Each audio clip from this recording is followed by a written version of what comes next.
तमाशे जैसे पानी बताशे हाथों से ना जाने दे। हाले हाले झरोके चल खोले खुशी के थोड़ी हवा तो आने दे। दबे दबे पाँव जरा चले आओ ये पल मिलेंगे कहाँ। ये जिंदगी है और क्या एक चुटकुला हंसते जरा खफा खफा क्यों है तू। छोटे छोटे तमाशे जैसे पानी बताशे हाथों से ना जाने दे। हौले हौले झरोके चल खोले खुशी के थोड़ी हवा तो आने दे। रत्ता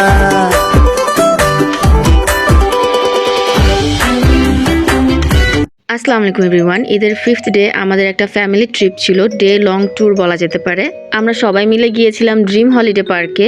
আগের দিন রাতেই আমি আমার ফাওয়াদের বাবার সবার ড্রেসই আমি রেডি করে রেখেছিলাম, কারণ যেহেতু সকাল সকাল বের হতে হবে আর সবার থেকে বেশি লেট যেন আমাদের না হয়, আমরা যেন তাড়াতাড়ি যেতে পারি, এজন্যই আমি আগে থেকেই সবকিছু ঠিক করে রেখেছিলাম। কিন্তু আনফরচুনেটলি রাতে হঠাৎ করে আমার এত বেশি জ্বর চলে আসে, 102 জ্বর আমার উঠেছিল।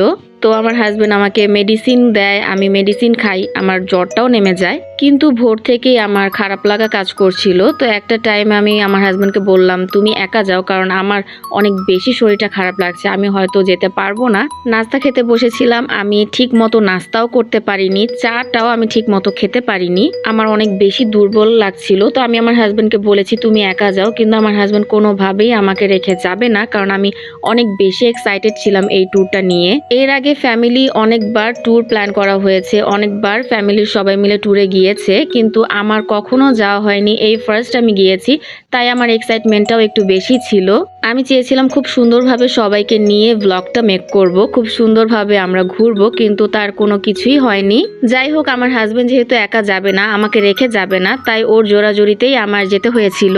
আর সেই ট্যুরের সবচাইতে ছোট মেম্বার ছিল আমার ফাওয়াদ। তো আমার যেহেতু এতটা জ্বর, শরীর এতটা বেশি খারাপ লাগছিল, তাই আমি একটু টেনশনে ছিলাম ফাওয়াদকে নিয়ে আমি কিভাবে কি করব। কিন্তু ফাওয়াদের বাবা খুব জোর করেই আমাকে নিয়ে গেছে আর বলেছিল যে তুমি কোনো প্রকার টেনশন করো না, ফাওয়াদকে আমি দেখে রাখবো। আর আসলে আমার এতটা জ্বরের জন্য সে একদমই এনজয় করতে পারেনি, ফাওয়াদকে সামলিয়েছে, আমাকে সামলিয়েছে, তাই সে মোটেও এনজয় করতে পারেনি। এই বিষয়টা আমার কাছে অনেক বেশি খারাপ লেগেছিল আর বারবার গিলটি ফিল হয়েছিল যে কেন আমি গেলাম। যাই হোক, বাসা থেকে একটা অটো রিকশায় করে আমরা বাস পর্যন্ত যাই।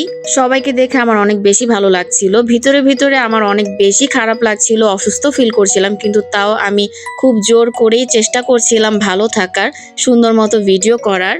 কিন্তু আস্তে আস্তে আমি অসুস্থ হয়ে যাচ্ছিলাম। বাসের মধ্যে সবাই অনেক বেশি এনজয় করছিল, কিন্তু আমার যেহেতু জ্বর ছিল তাই আমি একদম কোনো এনজয় করতে পারিনি। আর আমার সাথে সাথে আমার শাশুড়িরও অনেক বেশি জ্বর ছিল, তাই আমরা দুইজন একদমই কোনো এনজয় করতে পারিনি। আর হ্যাঁ, এসি বাসে করে যাব সেটা আমি আগে জানতাম না, আমি একদমই এসি বাসে উঠতে পারি না। ঢাকার বাইরে আমি এতবার গেছি, কিন্তু কখনো আমি এসি বাসে উঠিনি, কারণ এসি বাসে উঠলেই আমার অবস্থা অনেক বেশি খারাপ হয়ে যায়। আমার ভার্সিটি থেকে একবার এসি বাসে করে ট্যুরে গিয়েছিল, ডে লং ট্যুরে, কিন্তু আমি তখন এসি বাসের জন্য যেতে চাইনি। আমার ফ্রেন্ডদের জোরাজুরির কারণে আমি গিয়েছিলাম, কিন্তু যাওয়ার পর আমার একদম আধমরা অবস্থা হয়ে গিয়েছিল, আমি একদম তখনও এনজয় করতে পারিনি। যাই হোক, বাস থেকে নামতেই কাঁচকলার ভর্তা দেখেছিলাম, মিক্সড কাঁচকলার যে ভর্তা হয় সেটা। তো আমি দেখেই সেটা কিনি, কিন্তু এতটা ফালতু টেস্ট ছিল, একদমই মজা ছিল না। নর্মালি টিএসসি এখানকার যে কাঁচকলার ভর্তাগুলো অনেক বেশি মজা হয়, আমার তো অনেক বেশি পছন্দের, কিন্তু ওই কাঁচকলার ভর্তাটা এতটা বাজে ছিল, একদমই ভালো লাগেনি আমার কাছে। এরপর সবাই বসে খাওয়া দাওয়া করে নেয়, কিন্তু আমার কাছে খাবারটাও ভালো লাগছিল না, কারণ যেহেতু আমার অনেক বেশি জ্বর ছিল ভিতরে, তাই কোনো খাবারের টেস্ট আমি পাচ্ছিলাম না। এরপর সবাই টিকিট কেটে নেয় ড্রিম হলিডে পার্কে এন্ট্রি করার জন্য। আমি খুব চেষ্টা করছিলাম একটু ভালো থাকার, এনজয় করার, কিন্তু আস্তে আস্তে আমার শরীরটা খারাপ হয়ে যাচ্ছিল, কারণ একে তো জ্বর আর আমি তেমন কিছুই খেতে পারছিলাম না। আর সেদিন অনেক বেশি গরম ছিল, অনেক বেশি রোদের তাপ ছিল, যার কারণে অনেক বেশি খারাপ লাগছিল।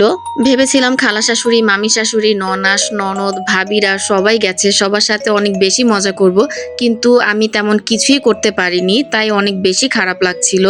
সবাই খুব সুন্দর আড্ডা দিচ্ছিল, পিকচার তুলছিল, ভিডিও করছিল, কিন্তু আমি তখন কোনো একটা পিকচার তুলতেই পারছিলাম না, কারণ আমার শরীর আস্তে আস্তে অনেক বেশি খারাপ লাগছিল।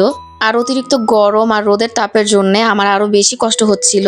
সবাই রাইডে ওঠার জন্য সামনে যাচ্ছিল, কিন্তু আমার হাঁটতেও অনেক বেশি কষ্ট হচ্ছিল। আর আমার ফাওয়াদও কোনো কিছুই খেতে চাচ্ছিল না। আমার আম্মু বাসার থেকে নুডলস রান্না করে দিয়েছিল আমাদের জন্য।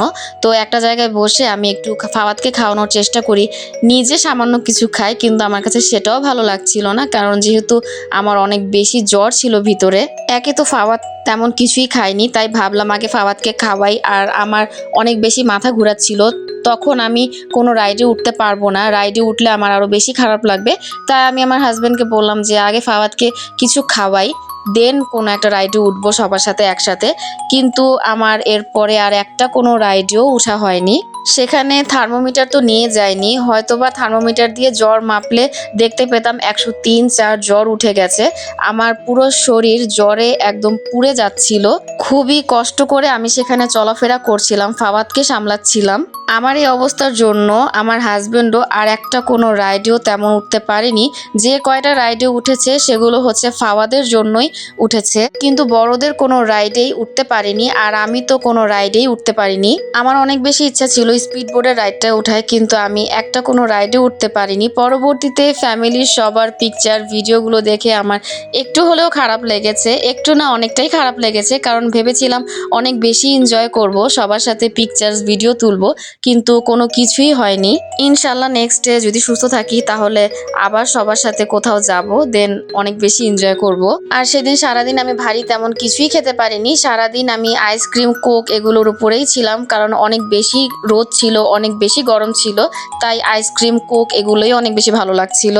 কিন্তু যে লাচ্ছিটা নিয়েছিলাম সেটা অনেক বেশি ফালতু টেস্ট ছিল, আমার খাবার সবচেয়ে বাজে টেস্টের লাচ্ছি ছিল সেটা। এরপর ফাওয়াদকে নিয়ে ফাওয়াদের বাবা কিছু রাইডে উঠে আর আমি তাদের ভিডিও করে দিচ্ছিলাম, কারণ আমার অনেক বেশি মাথা ঘুরাচ্ছিল, আমার ওঠার মতো কোনো শক্তি ছিল না। এই যে আমার বাচ্চাটা আমাকে ধরে ধরে হাঁটছে, কারণ আমি হাঁটতে পারছিলাম না, অনেক কষ্ট হচ্ছিল।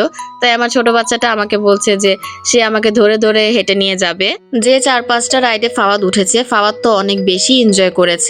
ফাওয়াদের খুশি দেখেই আমার কাছে ভালো লেগেছে। এরপর আমি কিছুক্ষণ বসে রেস্ট নিচ্ছিলাম আর দেখলাম আমার এক মামা শ্বশুরের ফ্যামিলি চলে এসেছে। তো আমি তাদের কিছু ভিডিও করে নিয়েছিলাম আর তাদের সাথে আমি হাঁটতে শুরু করেছিলাম, সবার সাথে সেখানে জয়েন করব। কিন্তু আমার এতটাই মাথা ঘুরাচ্ছিল যে আমি আর সবার সাথে দেখা করতে পারিনি। আমি 2বার মাথা ঘুরিয়ে পড়ে গেছি, কারণ তখন আমার এতটা জ্বর চলে এসেছিল, তাই আমি একদমই শক্তি পাচ্ছিলাম না। ফাওয়াদের বাবাই ফাওয়াদকে নিয়ে সব কয়টা রাইডে উঠে আর আমি বসেই ছিলাম।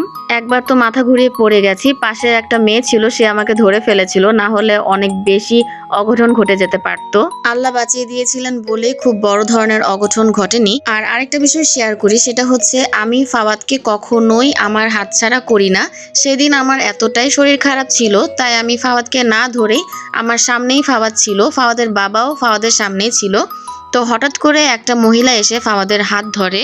আমার তখন এতটাই মাথা ঘুরাচ্ছিল, বমি পাচ্ছিল, যার কারণে আমি মাথা নিচু করে মাথাটা ধরে রেখেছিলাম। যেহেতু ফাওয়াদের বাবা ফাওয়াদের পাশেই ছিল, তো ফাওয়াদ তো আর একা ছিল না, তাই আর কি আমি সহ্য করতে না পেরেই মাথাটা ধরে রেখেছিলাম। আর ফাওয়াদের বাবা যেহেতু ফাওয়াদের পাশে ছিল, সেজন্য আমি আর ফাওয়াদের হাতটা ধরিনি, কারণ ফাওয়াদের বাবা ফাওয়াদের হাত ধরে রেখেছিল। তো মহিলাটা ভেবেছিল ফাওয়াদের সাথে ওর বাবা মা কেউ হয়তোবা নেই। মহিলাটা ফাওয়াদের হাতটা ধরে টান দিতে নিয়েছিল আর ফাওয়াদের বাবা অমনি ফাওয়াদের আরেক হাত ধরে টান দিয়েছে। তো মহিলাটা তখন বলল সে ভেবেছে তার বাচ্চা বলে সে খুব জোরে হাঁটা শুরু করে দেয়। এই বিষয়টা দেখার পর থেকে আমার শরীরটা অনেক বেশি কাঁপছিল ভয়ে, কারণ হঠাৎের উপর কি থেকে কি হয়ে যেতে পারতো। আমি জানি না মহিলাটার ইন্টেনশন কি ছিল, কিন্তু আমার কাছে তেমন ভালো মনে হয়নি। আমার মনে হচ্ছিল মহিলাটার ইন্টেনশন খুবই খারাপ ছিল, কিন্তু এরপর থেকে আমি আর ফাওয়াদের হাত ছাড়িনি, আমি ফাওয়াদের হাত ধরেই রেখেছিলাম, আমার যতটাই খারাপ লাগছিল না কেন। তো সবাইকে বলবো ঈদের সিজনগুলোতে নর্মালি একটু সব জায়গায় ভিড় থাকে আর এই পার্কগুলোতে একটু বেশি ক্রাউড হয়। তো বাচ্চাদেরকে সাথে নিয়ে গেলে অবশ্যই সতর্কতা অবলম্বন করবেন আর চেষ্টা করবেন সবসময় বাচ্চাদের হাতটা ধরে রাখার জন্যে। বাচ্চাদের চোখে চোখে রাখার জন্য। আল্লাহ সেদিন অনেক বড় বাচ্চা বাঁচিয়েছেন, এই জন্য মহান আল্লাহর কাছে অনেক অনেক শুক্রিয়া। এখনো সেই বিষয়টা আমার মনে পড়লে আমার এখনো ভয় লাগে। তো যাই হোক, এতটা অসুস্থতা নিয়েই সারাটা দিন সেখানে কাটিয়ে দিয়েছিলাম। আমি তেমন কোনো এনজয় করতে পারিনি। আসার পথে বাসেও আমার শরীর অনেক বেশি খারাপ হয়ে গিয়েছিল, আর বাসায় এসে তো আমার 104 জ্বর উঠে গিয়েছিল। ইচ্ছা ছিল খুব সুন্দর করে ব্লগটা মেক করার, কিন্তু তার হয়ে ওঠেনি। যাই হোক, আমার আজকের ব্লগ এতটুকুই। আসসালামু আলাইকুম।